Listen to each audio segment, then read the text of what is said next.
Bienvenue à cette dévotion matinale. Alors que nous plongeons dans la richesse de la parole de Dieu, nous vous invitons à considérer de soutenir cette émission. Votre générosité est essentielle pour nous aider à développer différentes ressources de formation pour apprendre et grandir comme disciples de Jésus. Merci d'être une bénédiction pour ce ministère. Que Dieu vous garde. Bonjour tout le monde et bienvenue à cette petite dévotion matinale. Et on est dans l'Épître aux Philippiens au chapitre 1 et au verset 22. Donc, on commence. Mais s'il est utile pour mon œuvre que je vive dans la chair, je ne saurais dire ce que je dois préférer. Je suis pressé des deux côtés. J'ai le désir de m'en aller et d'être avec Christ. Ce qui est de beaucoup est le meilleur. Ce qui de beaucoup est le meilleur. Mais à cause de vous, il est plus nécessaire que je demeure dans la chair. Et je suis persuadé, je sais que je demeurerai et que je resterai avec vous tous, pour votre avancement et pour votre joie dans la foi. Afin que par mon retour auprès de vous, vous ayez en moi un abondant sujet de vous glorifier en Jésus-Christ. Je pense que tu avais parlé un petit peu de ça hier, hein, que Paul, le trajet de Paul... Oui, bonne idée. je vais en reparler effectivement parce que ce qui se passe là, c'est que Paul est en train de dire, qu'il est persuadé qu'il sera pas, qu'il va ressortir de prison. Hein? Il dit, comment il dit ça? Je suis persuadé et je sais que je demeurerai, que je resterai avec vous tous. Alors, ça, c'est intéressant parce que Paul a cette intuition, peut-être même de la part de Dieu, qui ne restera pas en prison. Et il a raison. Il a raison parce que ça, il s'agit ici de son premier emprisonnement. Paul va être emprisonné 2 fois, à 2 reprises. Peut-être même 3. On n'est pas certain. Mais toujours est-il que la première fois qu'il est emprisonné, eh bien, on voit ça, c'est quand il est arrêté à Jérusalem. Puis, il fait son voyage, il en appelle à César. Il voyage jusqu'à Rome. Et pendant ce voyage-là, pendant cette attente de procès, si on veut, il va écrire Philippiens. Il va écrire Philippiens, Philémon, Colossiens, Éphésiens, de la prison, de ce premier emprisonnement. Il va être relâché. Pendant qu'il est relâché, il va écrire 1 Timothée et Tite. Et puis après ça, il va être réemprisonné à Rome et il va être exécuté en 67. Alors, c'est ça. Ça veut dire qu'il y a bel et bien raison que, que les prières qu'on a vues au verset 16 seraient efficaces, puis que deuxièmement, il serait relâché de prison. Et ce que je trouve intéressant, moi aussi, c'est cette idée-là.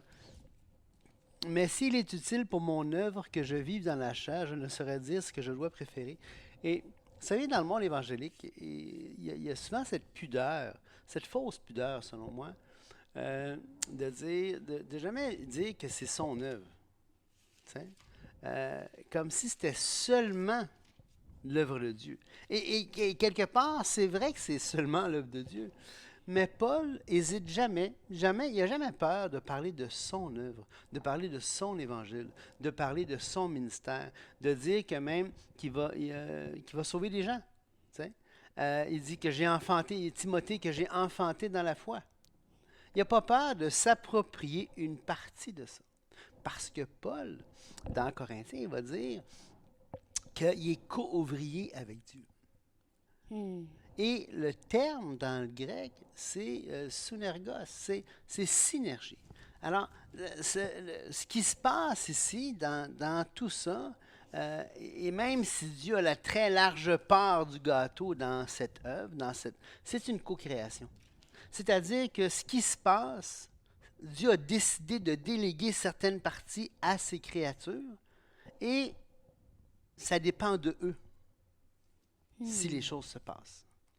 Et Paul n'a absolument pas peur de dire ici, mais s'il est utile, écoutez bien ça. Alors, il est en train de dire que Dieu va laisser là si c'est utile à l'œuvre de Paul. Sinon, il va le prendre il va le ramener à la maison, il va le ramener au ciel. Mais à l'œuvre de qui? À l'œuvre de Paul. C'est intéressant. Moi, je trouve ça fascinant. Le manque de... Tu sais, on est tellement... excusez-moi l'expression, on est tellement pogné des fois d'avoir peur de s'approprier quelque chose qui est à Dieu. Dieu est pas comment on dit ça? Dieu est pas... Possessif. non, pas possessif. Tu sais, quelqu'un qui veut toujours... qui a peur que les autres fassent qu'est-ce qui lui revient, là. Il est pas... Craintif. ah, boy. En tout cas, ça va en venir. Le terme est... Essaie de le dire autrement, ça va être mieux. Dieu n'a pas Et peur. pas à chasse gardée. Il n'est pas à chasse gardée. Il n'y a pas de complexe d'infériorité, Dieu. Tu sais, il n'y a pas de complexe d'infériorité. Il n'a pas peur de dire, ben non, bien beau travail, bravo mon petit gars. Tu as bien fait ça, je suis fier de toi, bravo. Enfin, il veut vraiment nous rendre participants. Oui, il nous rend participants. C'est pas juste C'est pas une figure de style. Il non, nous rend il nous rend participants. participants. Nous sommes participants. Et c'est comme, puisqu'on parle une des valeurs importantes de la parole de Dieu, c'est la liberté de l'être humain dans ses décisions, dans ses choix. Donc, il y a aussi une valeur importante pour nous. Ben oui. Donc, c'est pour ça que ça devient aussi... c'est aussi riche que Paul dise que c'est mon œuvre. Oui. Puisqu'il a choisi librement de participer à l'œuvre de Dieu et de faire les œuvres qui vont avec. Absolument, Et absolument. d'ailleurs, ça me fait penser...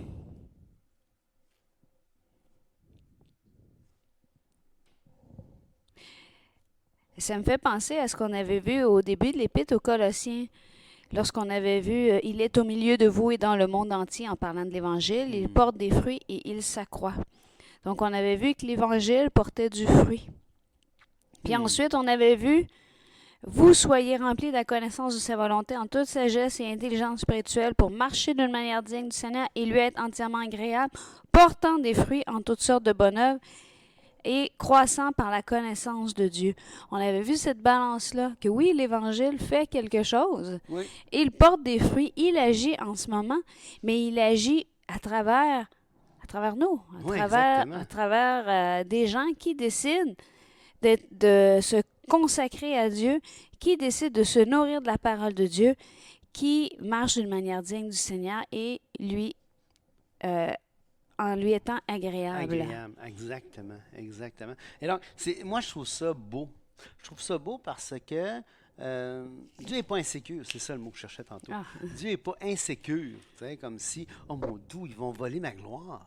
Il n'y a rien, il n'y a aucune créature qui peut voler la gloire de Dieu. Dieu est glorieux. Hein? Alors, c'est pas... Et d'ailleurs, ce que tu viens de dire, verset 26, « Afin que par mon retour auprès de vous, vous ayez en moi un abondant sujet de vous glorifier en Jésus-Christ. » Oui. Donc là, ici, il n'y a pas de demi-mesure, là.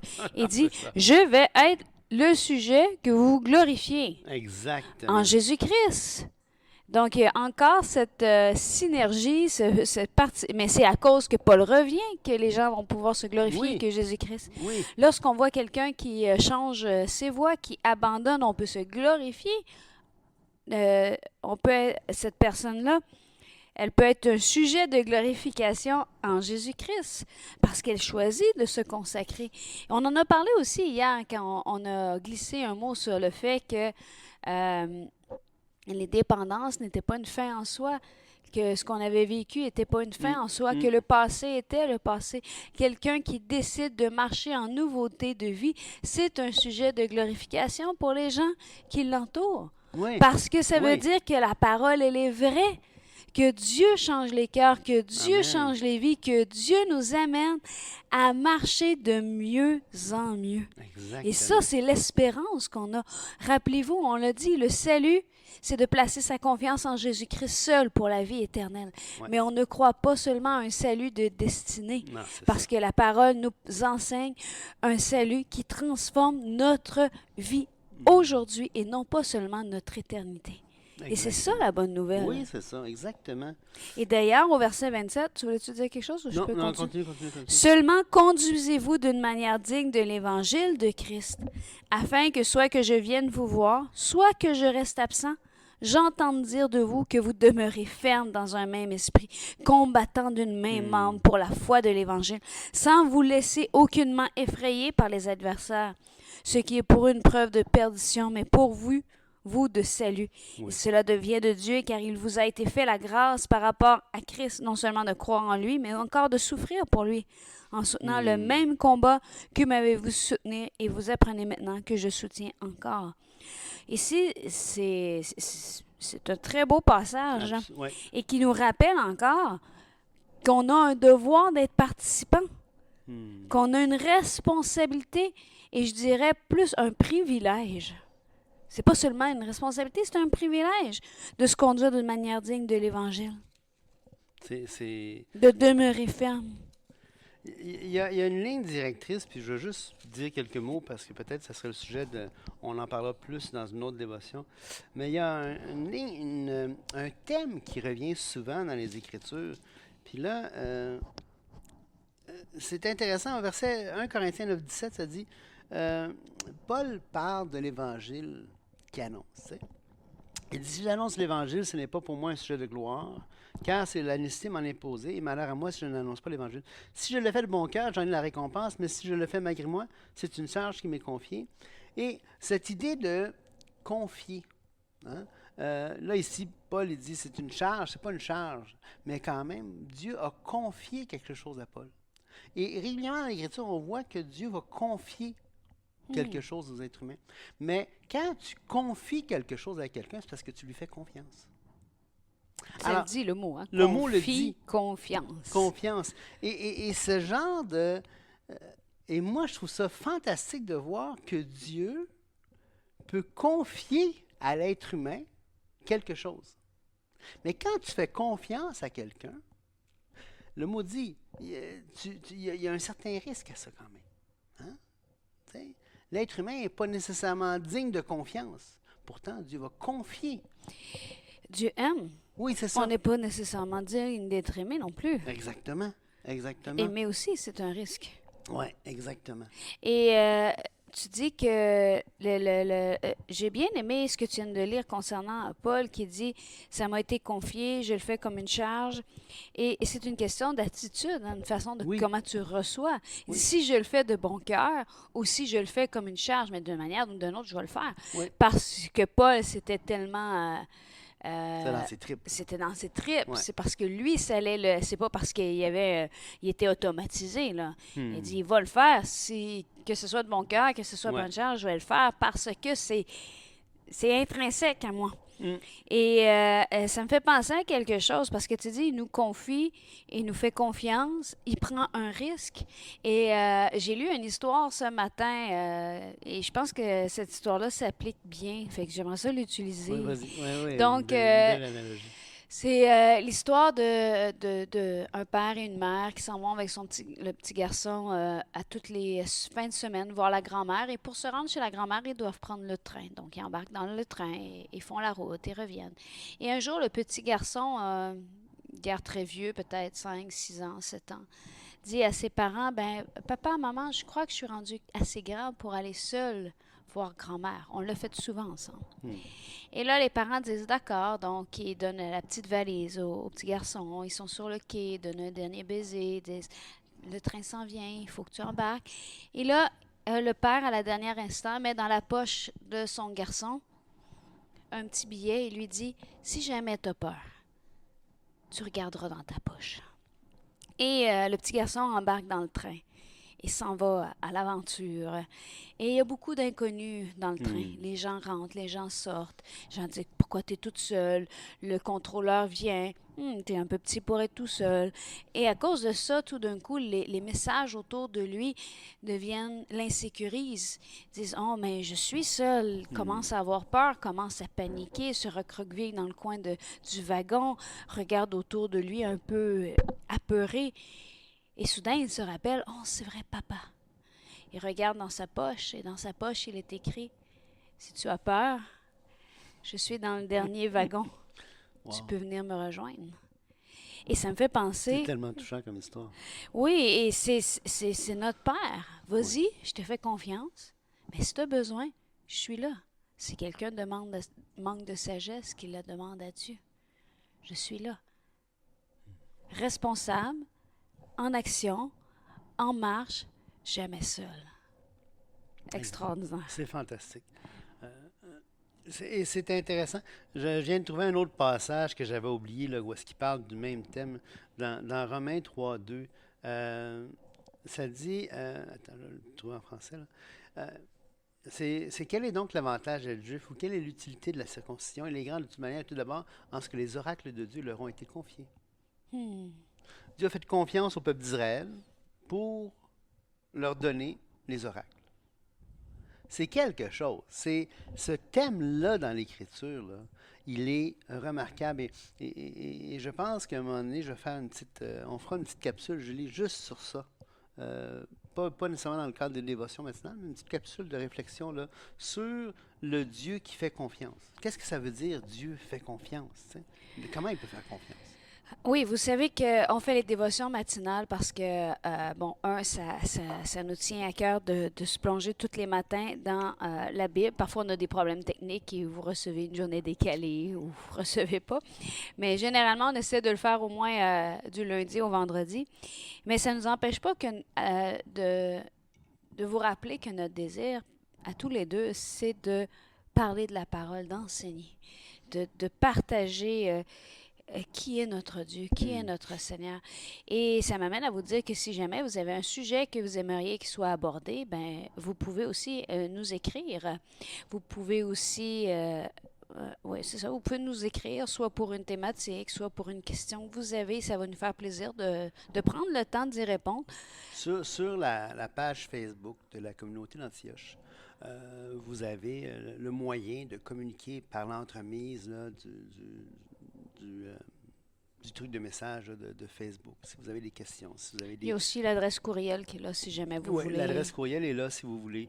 Alors, n'hésitez pas à nous suggérer des sujets d'études parce que ça peut être dans le cadre d'une dévotion, mais ça, comme je vous ai dit, pour Dieu qui fait confiance, ça peut être aussi des petites études qu'on peut faire, des 5-10 minutes, des petits points là, qui vous intéresseraient peut-être. N'hésitez pas, et on va essayer de rendre ça un peu plus interactif même si on peut. Là, fait que n'hésitez pas, puis posez-nous les questions qui vous tiennent à cœur, puis ça va nous faire plaisir d'essayer d'y répondre. Tout à fait. Et aussi, ben, on a des cours bibliques qui sont en train d'être terminés. Hébreu, romain, on a eu Des pépins. Des pépins techniques, Oui. des disques durs trop pleins, et on est en train quand même de travailler là-dessus. Donc, notre cœur, c'est vraiment de partager la parole de Dieu avec le plus grand nombre. Donc, sur ce, soyez bénis, passez une excellente journée et rappelons-nous aujourd'hui que c'est un privilège de ne pas... Vous savez, on a vu au début là, que Paul était pressé des deux côtés. Et autant que d'être au ciel va être un privilège extraordinaire parce qu'on va être avec Dieu puis qu'il n'y aura plus de tracas. N'oubliez pas que de vivre aujourd'hui est un privilège. Amen. Parce qu'on peut faire une différence. On peut faire une différence dans la vie des gens qui nous entourent. Et on fait une différence dans notre propre vie, dans notre propre croissance quand on plonge nos regards dans la parole de Dieu. Soyez bénis. Dieu vous bénisse. Au revoir.